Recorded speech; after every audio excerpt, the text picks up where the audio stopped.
this sunny day in Ontario, we're taking a closer look at the 2025 Volkswagen Jetta GLI, which happens to be your last chance to get into a manual Volkswagen. The Golf GTI, no longer available with a manual. Golf R, that's not available either. The regular Jetta, no manual. So this is it. Let's take a look and see how this car performs. Okay, first things first. So right at the top of this video, we mentioned that the Jetta GLI is the last Volkswagen you can buy with a manual. This car doesn't have it. So we're testing the version here with the 7-speed DCT. So in terms of how that manual transmission performs, especially versus the DCT, I couldn't tell you. So we have that going for us. But anyway, it still allows us to put this car and frame it versus the competition, which technically there's really only one car that directly competes with this these days, and that would be the Honda Civic Si. But there's a suite of cars in the periphery that are also worth considering when you're looking at this. So let's go through it. So starting with the mechanical specs, we have a 2-liter 4-cylinder engine. It is turbocharged, and here we have 228 horsepower and 258 pound-feet of torque, as we mentioned, through that manual or DCT transmission. Front-wheel drive only, but it does have a mechanical limited slip differential. Now, in direct comparison to the Civic Si, that is more power. The Civic Si comes with 200 horsepower, 192 pound-feet of torque. Power delivery is okay. It doesn't exactly set me on fire. The amount of power is good. It's just the throttle is pretty laggy in drive mode. It does get better in sport mode, but then when you're in sport mode, you're dealing mostly with the paddle shifters or the manual mode shifter on the actual stick, and neither of those is particularly responsive on the upshift. So not really a big fan in terms of overall drive feel. It's fine in regular driving, better than the standard Jetta, that's for sure.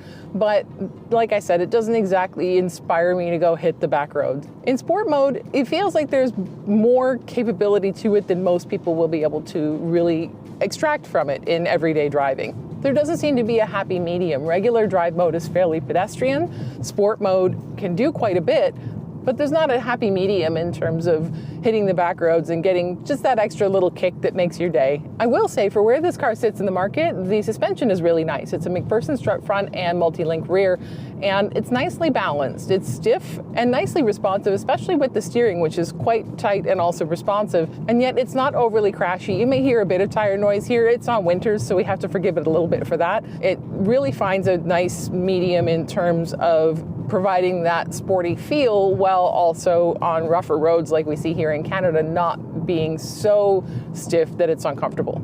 Fuel economy has also been decent. NRCan rates the automatic transmission at 8.2 liters per 100 kilometers combined and 8 flat for the manual, and I'm seeing quite a bit better. I've been driving this for 430 kilometers, mostly on highway and rural back roads, and I've got 7.1 liters per 100 on the display. So better than expected and better than a lot of its competition would provide as well.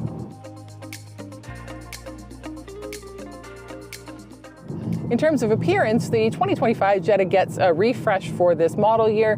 The updates are fairly mild: new LED headlights and new red accent along the bottom of the front bumper. New 18-inch wheels standard here on the GLI, plus a new deck lid design as well. And on the interior, you get leather seats with red stitching, and that's unique to the GLI. It does look quite sharp, very high quality for the price point. The driver's seat position for me and my tall torso is a little higher than I would like, but I'm not grazing the headliner, so it's not a deal breaker for me. 8-way power adjustment for the driver's seat. The passenger seat in the front is manual though, so keep that in mind. Heated and ventilated front seats, heated outboard rear seats in the second row, which provides a decent amount of room. And the sunroof is not a panoramic exactly, but it is, they call it rail to rail. So it's very wide across the front here. It adds a lot of light to the cabin. It's very nice. Technology is mostly good. We have a 10.25-inch digital instrument cluster here with several modes, including an onboard map if you want to have that right in front of you, as opposed to on the infotainment system, which you might, because the infotainment system is an 8-inch screen, and it does have wireless Apple CarPlay and Android Auto, but because the screen is relatively small, the real estate for the home screen in Apple CarPlay makes it all look a little bit tight. You can't see a whole lot of the map unless you click into full screen map mode, and then if you're anal about your audio like I am, then you can't see the song name from Spotify or whatever else you've got going on the home screen. So ups and downs there. The Beats audio system is again, okay, not the greatest. It took me a little while to find a balance that didn't sound too tinny to my ears. It's acceptable, but not the best in this segment. And in fact, we're going to talk a little later about the Mazda 3 as an underdog competitor to this, which has a very nice Bose audio system that I would say would be a reason to choose that if you're an audiophile. The 399-liter trunk is a pretty standard amount of space. What's nice about this one is that it has a built-in handle, so you can easily close the deck lid without having to get your hands dirty in the winter. Always appreciate that. It's a nice touch.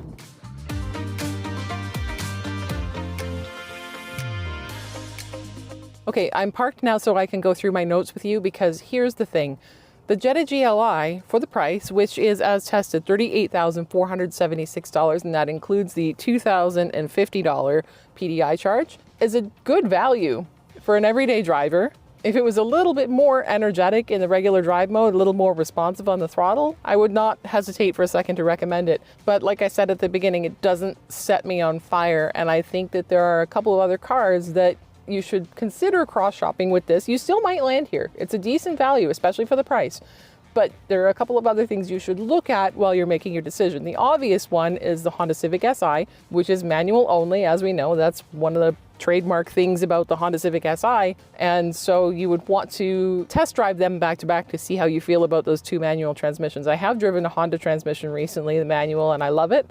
I haven't driven a VW manual transmission recently, so I couldn't really do a back-to-back comparison. That's something you're going to have to do on your own. But as we said, the Jetta GLI outright has more power, so that's one thing to consider. It's not all the way into Type R territory, which is way out of this price bracket anyway.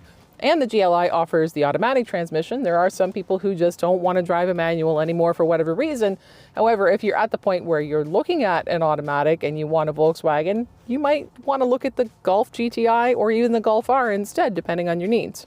When we look to Hyundai, there's the Hyundai Elantra N, which is quite a bit past the point of the Jetta GLI. It's got a lot more power at 278 horsepower, 289 pound-feet of torque, and it also has the manual and the DCT option, so that's nice, but some people don't need that much power. You could look at the Elantra N line, which is actually fairly similar in power to this, but not mechanically quite all the way up to snuff, so I don't think too many people are going to make that comparison. So Hyundai has sort of an all or nothing approach. This falls somewhere in the middle. There are three other compact sedans worth looking at that wouldn't be considered direct competitors to this. First of all three of these are all-wheel drive, so if that's something you want, it's something to look at. But they also hit different needs and slightly different price points, so let's take a quick spin through them.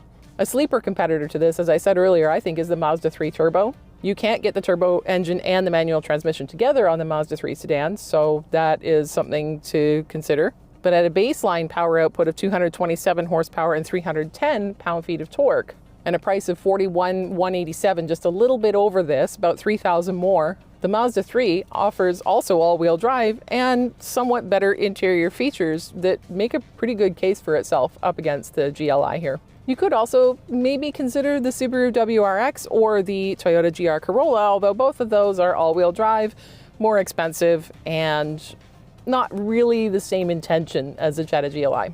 The GLI is well priced and offers a solid package for what it is. It just doesn't in any particular way stand out when you put it up against these other options. I wish it was just a little more engaging, a little bit more fun to drive in standard everyday driving. That would make it easy to recommend. I wouldn't want to spend all of my time in sport mode because, as I said, the transmission I find a little finicky. But try it for yourself, and if you're looking for something that's a step above a regular Jetta or the average compact sedan for a decent price, you may find the GLI is exactly what you're looking for.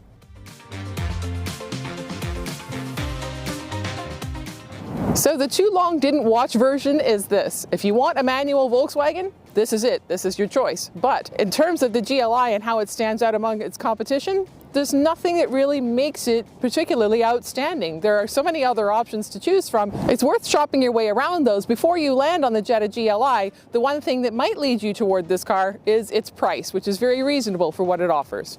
For Driving.ca, I'm Stephanie Walcraft. You'll find a full written review on the Jetta GLI at Driving.ca and follow us on social media.